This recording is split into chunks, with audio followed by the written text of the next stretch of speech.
baginda Nabi itu mencintai ilmu dan memiliki budi pekerti yang agung. Oleh karena itu manqobah yang dibaca setiap bulan Rabiul Awal adalah dipilihkan manaqib nomor 3 dan nomor 4 karena kaitannya dengan ilmu dan kaitannya dengan budi pekerti yang agung. Yang dua-duanya adalah merupakan bagian daripada sifat kemuhammadan. Yang mudah-mudahan ketika kita kemudian mencermati, menyimak dengan sungguh-sungguh dan kita bisa mengambil itibarnya, mengambil pelajarannya, kita menyerap manqobah yang tadi dibaca, mudah-mudahan akhirnya menjadi karakter kita. Kita pun menjadi karakter orang-orang yang mencintai ilmu dan memiliki budi pekerti yang agung. Dalam kesempatan yang mulia ini mungkin saya tidak akan membahas dua manqobah tersebut, ya. Cukup satu manqobah yang ketiga ini, ya, tentang kecerdasan si Abdul Qadir waktu menuntut ilmu. Jadi menuntut ilmu atau mencintai ilmu yang merupakan salah satu sifat karakter baginda Nabi besar Muhammad SAW dan juga merupakan salah satu di antara yang beliau wariskan. Karena ada sebuah hadis baginda Nabi besar Muhammad SAW, beliau bersabda, Innal anbiya lam yuwarisu dinaron wala dirhaman innama warasul ilma faman ahoza bihi ahoza bihazzin wafirin. Sesungguhnya para nabi tidak mewariskan dinar dan dirham, mereka hanyalah mewariskan ilmu. Barang siapa yang mengambilnya, maka dia telah mengambil atau memperoleh keberuntungan yang banyak. Hadis riwayat Abu Daud dan Tirmizi dan kedudukannya adalah hadis sahih. Inilah merupakan dalil penguat bahwa baginda Nabi besar Muhammad SAW dan seluruh nabi, tidak hanya 25 nabi yang kita kenal. Karena sesungguhnya jumlah nabi dari zaman Nabi Adam sampai Nabi Muhammad jumlahnya adalah 124.000 nabi. Ya, itu nabi dari zaman Nabi Adam sampai Nabi Muhammad. Tapi yang berpangkat Rasul ada 313, sejumlah dengan para pejuang Badar. Tadi kita sudah sama-sama diajak oleh Ustadz Danu, ya, membaca salawat Badar. Dan jumlah para pahlawan Badar ada 313. Seolah-olah setiap pribadi mereka seolah mewarisi nurnya para rasul. Adapun yang 124.000 nabi ini sama dengan jumlah sahabat pada saat wafatnya Rasulullah Sallallahu Alaihi Wasallam. Rasulullah itu wafat pada tahun 11 Hijriah, tapi baru 3 bulan di tahun 11 Hijriah. Muharram, Safar, Rabiul Awal Rasulnya wafat. Tapi wafatnya beliau di tahun ke-11, ya. Jadi walaupun dikatakan beliau 10 tahun di Madinah, tapi 10 tahun lebih 3 bulan. Nah, jumlah sahabat dalam catatan sejarah ketika wafatnya Rasulullah sudah 124.000 sahabat. Padahal pada tahun ke-8 Hijriah saat Futuh Mekah, saat penaklukan Mekah, ya, Fatuh Mekah itu jumlah sahabat baru sekitar 10.000. Dan itu pun luar biasa, ya, 10.000 jumlah yang sangat banyak. Sudah membuat gentar orang-orang kafir Quraisy. Ketika Mekah dikepung, ya, oleh pasukan Rasulullah yang datang dari Madinah, sejumlah 10.000 sahabat mengepung Mekah dari 4 penjuru arah mata angin. Maka ketar-ketirlah orang Mekah. Wah, habis deh kita, mati deh kita, dibantai deh kita. Tapi luar biasa, apa kata Rasulullah? Pada hari ini kalian semua bebas. Tidak ada tuntutan atas kalian. Subhanallah. Ini pemberi maaf terbesar dalam sejarah peradaban manusia. Padahal yang namanya para penakluk, ya, penakluk dunia, ya, Genghis Khan, Alexander the Great, kemudian Raja Darius, semua pembesar penakluk dunia, para jenderal-jenderal yang menaklukkan wilayah-wilayah di dunia ini, pasti ketika masuk ke sebuah negeri akan ada pembantaian, akan ada, ya, pembunuhan, pembantaian besar-besaran, dan ada membuat semua negeri-negeri itu hancur luluh lantak. Sama seperti ketika Kubilai Khan, ya, Kubilai Khan masuk ke Baghdad, maka Baghdad menjadi banjir darah. Sungai Tigris dan Sungai Efrat menjadi berwarna merah. Ketika itu memang, ya, kekhalifahan Islam itu kalah oleh Genghis Khan. Karena pasukan Tartar Mongol itu luar biasa.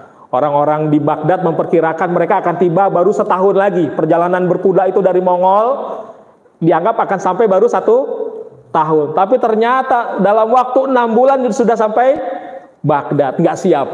Jadi pasukan Mongol itu nggak pakai istirahat.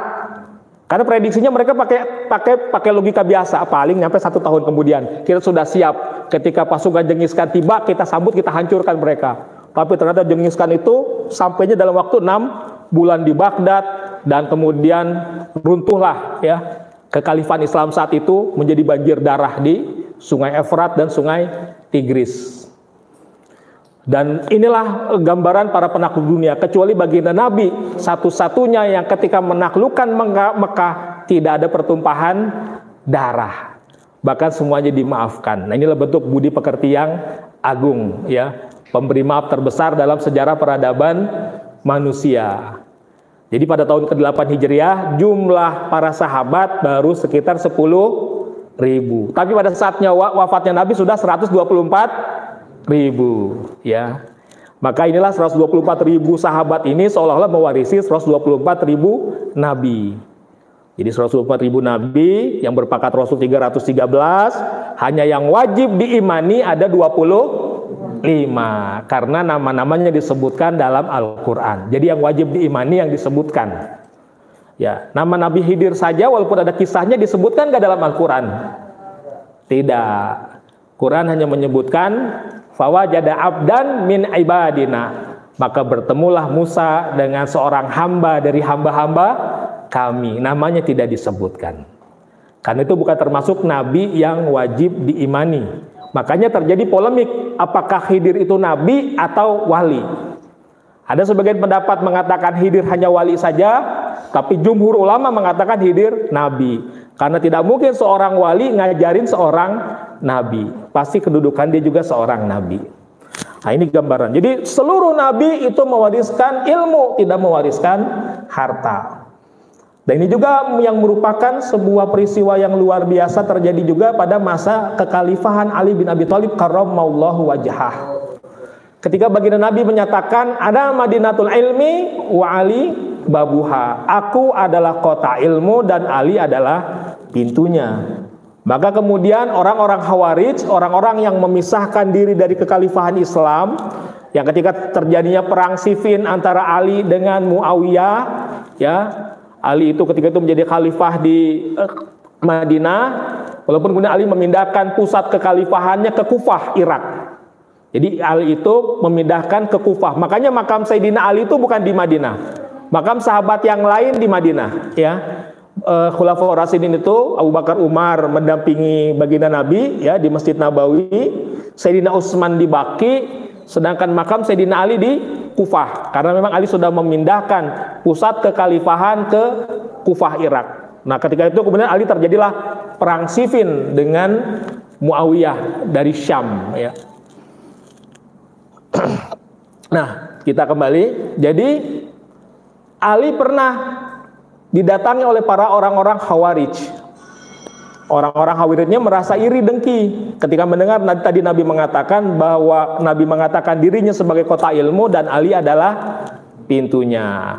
Kata mereka, apa iya apa benar demikian? Maka mereka bermufakat, para pembesar Khawarij kemudian ada 10 orang yang kemudian mereka bersepakat akan bertanya dengan pertanyaan yang sama, tapi mereka datangnya gantian bergiliran. Kata mereka, kalau Ali menjawab dengan jawaban yang berbeda, berarti memang benar dia adalah pintunya kota ilmu. Maka mereka bertanya kepada Ali. Orang pertama bertanya, wahai Ali, lebih utama mana ilmu dengan harta? Maka Ali menjawab, lebih utama ilmu. Apa dalilnya? Maka Ali mengatakan, ilmu itu warisan para nabi, sedangkan harta itu warisan Qarun, Fir'aun, Namrud dan lainnya. Lalu dia pulang pergi.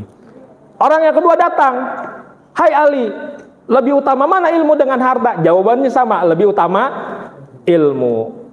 Apa dalilnya? Maka Ali menjawab, ilmu menjagamu sedangkan engkau menjaga harta. Maka dengan cara yang sama orang ketiga juga datang. Jawaban Ali, pemilik harta mempunyai banyak musuh, sedangkan pemilik ilmu mempunyai banyak teman.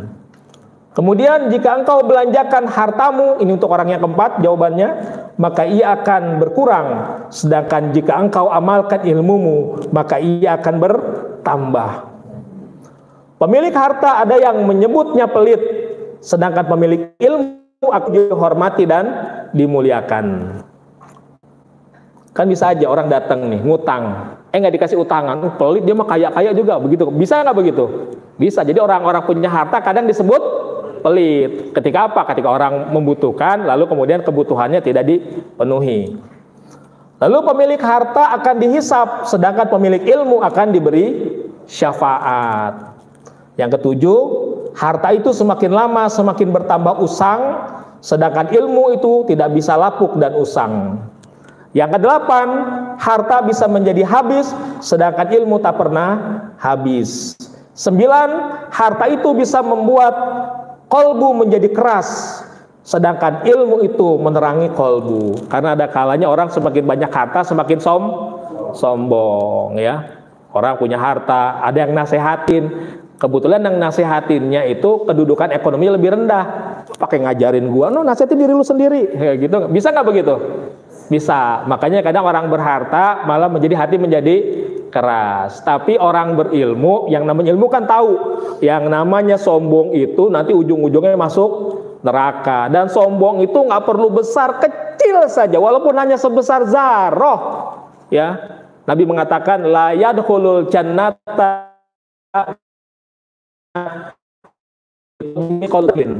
tidak akan masuk surga orang yang di dalam hatinya ada kesombongan, walau sebesar hanya sebesar atom. Nah, apa yang dimaksud dengan sombong? Sombong itu batorul haq wa gomtunas, menolak kebenaran dan meremehkan manusia. Maka ketika kita menganggap ada orang lain lebih rendah dari kita, lebih bawah dari kita, berarti ada kesombongan di dalam diri kita. Oleh karena itulah kita dididik ketika berzikir la ilaha illallah, kita menafikan segala sesuatu, ya, segala karakter-karakter buruk di dalam diri kita. Ketika kita merasa besar, la akbar illallah, tiada yang besar kecuali Allah. Ketika kita merasa pintar, la alima illallah. Ketika kita merasa suci, la kudusa illallah, tiada yang suci kecuali Allah. Maka zikir kita harus mengikis segala sifat-sifat mazmumah di dalam diri kita. Maka segala kesombongan, segala karakter-karakter buruk akan menjadi hilang ketika kita terus berzikir sesuai dengan bimbingan guru kita, insya Allah. Maka sekali lagi, ya, ilmu itu menerangi kolbu. Yang ke-10, ya, orang ke-10 bertanya dan jawaban Ali tetap sama, ilmu lebih utama daripada harta. Karena pemilik harta akan mengaku sebagai pemilik harta, sedangkan pemilik ilmu mengaku sebagai hamba Allah. Ya, dia tidak akan berani mengklaim karena tahu pemilik segala sesuatu adalah Allah Subhanahu wa Ta'ala. Ya, kulun min indillah, segala sesuatu itu dari sisi Allah. Ya, maka dia semakin tinggi ilmunya, seperti apa? Seperti padi, ya, semakin merunduk. Maka ada istilah, gunakan pakailah ilmu padi, semakin berisi semakin tunduk. Kalau padi yang kelihatannya tegak-tegak gini, biasanya padinya apa? Kosong, ya, tidak ada berasnya, ya, tidak ada isinya, begitu. Nah, ini gambaran ilmu. Oleh karena itulah maka kemudian Tuan Syekh Abdul Qadir Al-Jailani, karena merasa begitu pentingnya ilmu merupakan warisan para nabi, ilmu juga kemudian merupakan jalan untuk menuju kepada Allah Subhanahu wa Ta'ala. Maka kemudian tadi Tuan Syekh kita simak bagaimana, ya, perjuangan mujahadahnya beliau, kesungguhan beliau dalam mencari ilmu dengan mendatangi para ahlinya, para guru-gurunya secara langsung. Tadi kita sudah menyimak dalam Manqobah, ya, guru-gurunya Tuan Syekh dalam bidang fikih ada Syekh Abil Wafa Ali bin Akil, lalu Syekh Abi Ali Khattab Ali Al-Kaludiani, lalu Syekh Abi Husain Muhammad bin Qodi. Dalam ilmu adab, biasanya kalau istilah ilmu adab ini dikatakan sebagai ilmu sastra. Jadi sastra Arab itu diistilahkan dengan ilmu adab, ya. Jadi ilmu adab itu Syekh Abi Zakaria At-Tibrizi. Ilmu thariqah, tadi dalam manqobah hanya disebutkan satu. Syekh Abu Khair Hamad bin Muslim bin Darawatid Dabbas. Sebenarnya ada satu lagi, justru inilah yang menjadi ahli silsilah kita, yang memberikan hirqah kemursidan kepada Tuan Syekh Abi Said Al-Mubarak bin Ali Al-Mahrumi. Ada yang mengatakan Al-Mahrumi, ada Al-Mahzumi, ya. Kalau di silsilah kita nulis Al-Mahzumi. Tapi kalau saya membaca-baca di Qalaidul Jawahir, ini termasuk terjemahan Qalaidul Jawahir, ini nulisnya Al-Mahrumi. Gitu. Jadi ada Al-Mahrumi, ada yang mengatakan Al-Mahzumi. Tapi dalam silsilah kita nyebutnya Al-Mahzumi. Nah, ini nama gurunya Tuan Syekh Abdul Qadir Jailani yang memberikan hirqah. Kalau Syekh Hamad ini memang ya, kalau bukan seorang ulama, dia lebih kepada seorang penjual limun, ya, limun atau sirup, entah manis pada ya mungkin belum ada es ya, tapi mungkin baru sirupnya saja, itu Syekh Hamad. Sedangkan Syekh Abi Said ini adalah seorang hakim, maka di dalamnya ada Qadi Abi Said ya Al-Mubarak. Selain disebut Syekh, dia juga seorang hakim. Jadi makanya yang punya sanad keilmuan keguruan sampai ke Rasulullah adalah Syekh Abu Said Al-Mubarak ini. Tapi yang punya makom derajat yang tinggi pada masa Tuan Syekh adalah Syekh Abu Khair Hamad bin Muslim bin Darawatid Dabbas. Inilah guru yang kemudian mencetak Tuan Syekh menjadi seorang wali yang kamil mukamil. Karena Tuan Syekh diperlakukan amat keras oleh Syekh Hamad. Kalau kepada murid-murid yang lain Syekh Hamad tidak terlalu keras, tapi kepada Tuan Syekh itu sangat keras. Bahkan kadang suka memaki, iya. Tuan Syekh itu suka diomelin, suka dimaki-maki. Tapi Syekh Hamad melihat ternyata Tuan Syekh Abdul Qadir tidak ada rasa sakit hati sekalipun. Dia tetap tegar, tetap kokoh seperti gunung, begitu bahasa Syekh Hamad. Tapi ketika Syekh Hamad kemudian mengomeli Tuan Syekh, memaki-maki, murid-murid yang lain ikut-ikutan meledek Tuan Syekh, maka Syekh Hamad marah kepada murid yang lain. Gitu. Jadi yang lain nggak boleh ikut-ikutan, karena tujuan Syekh Hamad itu ketika mengerasi, ya, bersikap keras ke Tuan Syekh itu bukan dalam rangka melecehkan, bukan menghina, tapi dalam rangka menguji bagaimana apakah kolbunya tegar ya atau kolbunya cengeng gitu ya. Jadi ketika murid yang lain ikut-ikutan malah ditegur oleh Syekh Hamad. Jadi Syekh Hamad ini memang sangat keras dalam mendidik Syekh Abdul Qadir Al-Jailani Qaddasallahu sirrah. Sehingga ya Tuan Syekh mencapai derajat kamil mukamil yang bahkan makomnya melampaui derajat gurunya. Jadi memang ada wali-wali yang kemudian melampaui makom derajat gurunya. Makanya ketika Tuan Syekh mengatakan qadami ala raqabati kulli waliyillah, telapak kakiku menginjak pundaknya para wali Allah. Ketika Tuan Syekh mengucapkan ini ya, itu di hadapan 5.000 para ulama Baghdad di majelis pengajiannya Tuan Syekh. Jadi Tuan Syekh mengucapkannya tidak semata-mata karena keinginan dirinya sendiri, tapi merupakan perintah Allah Subhanahu wa ta'ala. Allah perintahkan wa amma bi ni'mati rabbika fahadis. Terhadap nikmat Tuhanmu maka sebut-sebutlah, ekspresikanlah. Maka ketika Tuan Syekh mengetahui kedudukan dirinya, oleh perintah di dalam sirnya untuk melafazkannya, maka Tuan Syekh mengucapkannya. Dan ketika itu wali-wali yang hadir diantaranya ada Ali Al-Haiti langsung maju ke depan, langsung merendahkan dirinya dan merendahkan pundaknya dan diinjak secara langsung oleh Syekh Abdul Qadir. Karena tadi Tuan Syekh mengatakan telapak kakiku di atas pundaknya para wali Allah. Syekh Bako bin Batu pun maju ke depan, lalu merendahkan pundaknya dan diinjak oleh Tuan Syekh Abdul Qadir Al-Jailani. Syekh Abu Said Al-Kailawi maju ke depan, juga diinjak pundaknya oleh Syekh Abdul Qadir. Bahkan wali-wali yang tidak hadir ya, Syekh Ahmad Rifai, ini sama-sama tinggalnya di Irak tapi beda kota. Tuan Syekh di Baghdad, Syekh Ahmad Rifai di Abu Ubaidah. Ketika mendengar ini maka dia langsung memanjangkan lehernya dan berkata, bahkan di atas kepalaku. Ya. Lalu kemudian di tempat yang lebih jauh, bahkan di Maghrib, di Maroko, Syekh Abu Madian juga mengatakan yang sama. Ya. Aku bersaksi kepada Allah dan para malaikatnya, aku tunduk sami'na wa ata'na. Maka kemudian Syekh Ahmad Rifai dan Syekh Abu Madian ditanya oleh murid-muridnya, karena bahasa kita nggak ada angin, nggak ada hujan, kok ngomong begitu?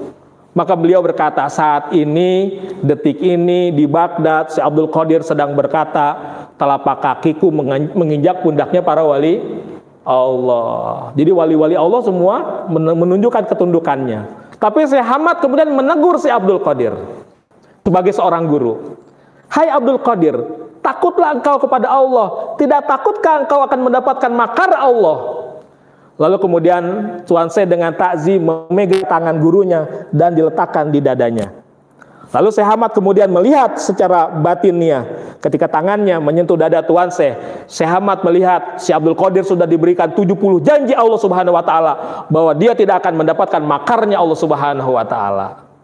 Maka tersenyumlah Syekh Ahmad ya bin Dardibas. Jadi sebagai seorang guru punya kewajiban negur murid. Tapi ternyata muridnya memang makomnya sudah melampaui makom gurunya, menjadi seorang sultanul aulia ya.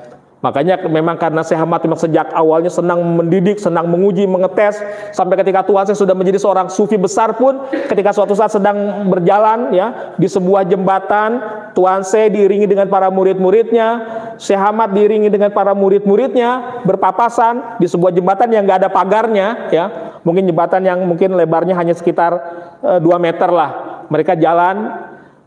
Di saat itu musim dingin, jadi sungainya ada salju-saljunya, ada es-esnya, musim dingin ya. Ketika kemudian Tuan Syekh berpapasan dengan Syekh Ahmad, Tuan Syekh mengucapkan salam kepada gurunya, Assalamualaikum Syekh. Ya, dijawab oleh Syekh Ahmad. Jadi ini kedudukannya sudah menjadi Syekh. Tuan Syekh sudah selesai, sudah menjadi seorang guru yang juga punya banyak murid. Syekh Ahmad juga masih mendidik para murid. Setelah menjawab salam dari Tuan Syekh Abdul Qadir, tiba-tiba tangan Syekh Ahmad mendorong Tuan Syekh. Dan Syekh Abdul Qadir kemudian terjatuh dari jembatan dan kecebur ke sungai. Bayangkan dalam keadaan musim dingin. Ketika itu Tuan Syekh sedang memegang kitab. Maka Tuan Syekh dengan susah payah berenang itu memegang kitab, jangan sampai kitabnya basah. Dan Syekh Ahmad hanya tersenyum. Berarti Syekh Abdul Qadir lulus uji lagi. Itu Syekh Abdul Qadir tidak pamer karomah. Karena ketika didorong, kalau pamer karomah langsung berdiri di atas air. Tapi Tuan Syekh kecebur tenggelam. Maka Tuan Syekh Ahmad tersenyum, wah lulus lagi nih. Jadi Syekh Abdul Qadir walaupun diuji oleh gurunya berkali-kali dia lulus. Tapi dengan sebab ini ketika wafatnya Syekh Ahmad, ketika Tuan Syekh berziarah ke makam Syekh Ahmad pada tahun 528 Hijriah, Syekh Abdul Qadir di atas makam Syekh Ahmad berdoa sambil kemudian terlihat wajahnya begitu sedihnya, seperti seolah-olah menangis. Lalu Syekh Abdul Qadir berdoa sangat panjang di atas makam Syekh Ahmad Ad-Dabas. Lalu para murid-muridnya bertanya, wahai Syekh, kenapa sampai sedemikian rupa engkau berdoa kepada Syekh Ahmad? Tadi kulihat Syekh Ahmad di dalam kuburnya, ya, memakai pakaian surgawi begitu indah, mahkota, pakaian kebesaran, ya, sedang, jadi bukan kain kafan lagi, bukan dibungkus seperti pocong, tapi sedang tertidur pakai mahkota. Kemudian juga seluruh bajunya baju surgawi, baju yang begitu indah megahnya. Hanya tangannya yang pernah mendorongku itu beku. Jadi tangannya beku. Ya, jadi Syekh Ahmad lupa, memang kedudukannya sebagai guru menguji murid, tapi murid yang sekarang ini sudah melampaui makom gurunya. Kedudukan kewalian Syekh Abdul Qadir lebih tinggi dari kewalian Syekh Ahmad. Maka Allah menghukumnya. Jadi yang kualat bukan muridnya tapi gurunya. Ini hubungannya bukan guru ke murid lagi, tapi wali yang kedudukannya lebih rendah berani-beranian ngetes wali yang lebih tinggi. Maka Syekh Abdul Qadir berdoa, lalu kemudian tangan Syekh Ahmad dipulihkan kembali. Yang tadi kelihatan beku dengan es, maka yang berwarna biru, maka hilanglah bekunya, kembali normal. Maka Syekh Abdul Qadir kembali gembira. Jadi bayangkan ya, ini kedudukan Tuan Syekh Abdul Qadir Al-Jailani. Tapi walaupun begitu adabnya tetap. Nah, kedudukan Tuan Syekh sama dengan kedudukan guru kita Hadratus Syekh Pangersa Aba, makomnya luar biasa.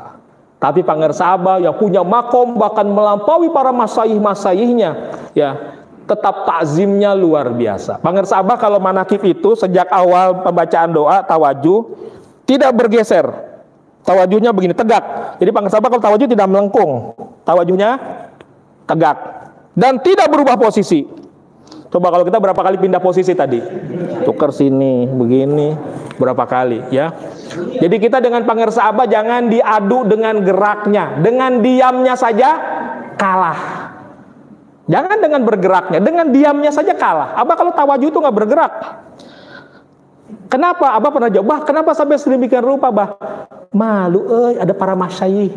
Aba malu ngelihat Aba sepuh, ada Tuan Syekh, ada para masyayikh.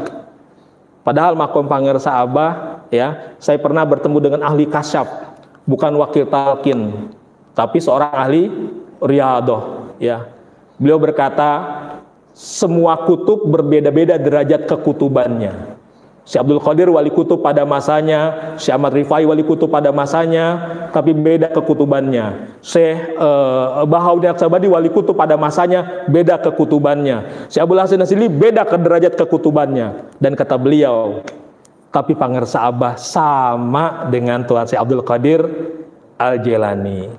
Dan beliau mengatakan, saya pernah menyaksikan Sunan Gunung Jati di antara wali songo, siapa yang wali kutub? Sunan Gunung Jati. Tapi sebagai takzim, sebagai murid tetap takzim kepada Sunan Ampel karena gurunya.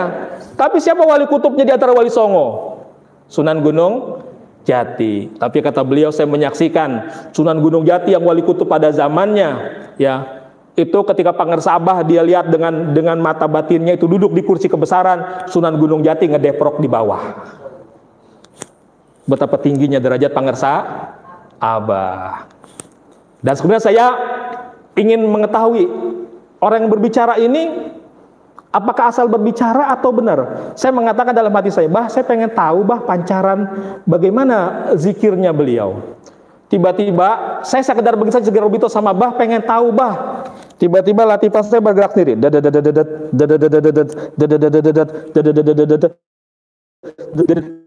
Pas saya menunjuk, terasa ya di sini. Saya kaget, subhanallah. Dia bisa tahu naiknya latifah, dan ketika sedang tangannya nunjuk di kening saya, terasa aja di sini. Saya kaget, subhanallah. Ini maksudnya punya makom wilayah, punya makom kewalian. Jadi di Suryala itu banyak orang-orang yang walaupun bukan wakil talqin, tapi punya derajat kewalian. Kalau bahasa pangersa Uwajejen, makomnya di atas wakil talqin, di bawah pangersa Abah. Orang-orang yang sembunyi. Saya pernah berjumpa dengan di Suryala itu banyak orang-orang sembunyi seperti itu. Yang kelihatannya bukan siapa-siapa, bukan apa-apa, tapi punya derajat wilayah, punya makom kewalian. Maka saya percaya dengan ucapannya. Karena baru saya niat begitu saja, latifah naik sendiri. Dan dia tahu.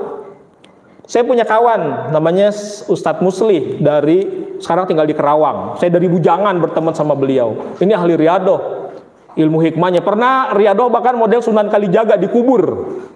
Ya, seperti Sunan Kalijaga. Dan Ustadz Muslim ini kalau ngelihat jin itu kelihatan jelas. Tapi saya pernah nanya kepada beliau, Ustadz, ente bisa lihat latifah enggak? Enggak, aneh nggak bisa. Latifah itu halus. Berarti beliau jujur. Karena memang orang banyak salah sangka, tidak bisa membedakan antara cakra dengan latifah. Cakra itu wilayahnya pada badan, pada jasad. Pengolahan tenaga dalam ilmu yoga. Tapi latifah adanya pada ruh, bukan pada jasad. Banyak orang suka salah sangka, oh melihat latifah, padahal melihat cakra. Tidak bisa membedakan mana cakra, mana latifah. Jadi cakra itu energi pada jasad, pada tubuh fisik, walaupun halus, ya, tapi pada jasad. Kalau latifah pada ruh. Makanya saat Muslim saya tanya, nggak bisa ngelihat latifah. Tapi orang ini tahu bahkan pindahnya latifah. Maka saya percaya, oh berarti benar ketika beliau mengatakan pangersa Abah makomnya sama dengan Tuan Syekh Abdul Qadir Al-Jilani Qaddasallahu sirrah, gitu. Alhamdulillah. Inilah kita bersyukur. Tapi pangersa Abah yang derajatnya begitu tingginya, takzimnya tetap luar biasa ke pangersa Abah sepuh, kepada para masyayikh. Ini merupakan adab yang luar biasa, akhlak yang luar biasa.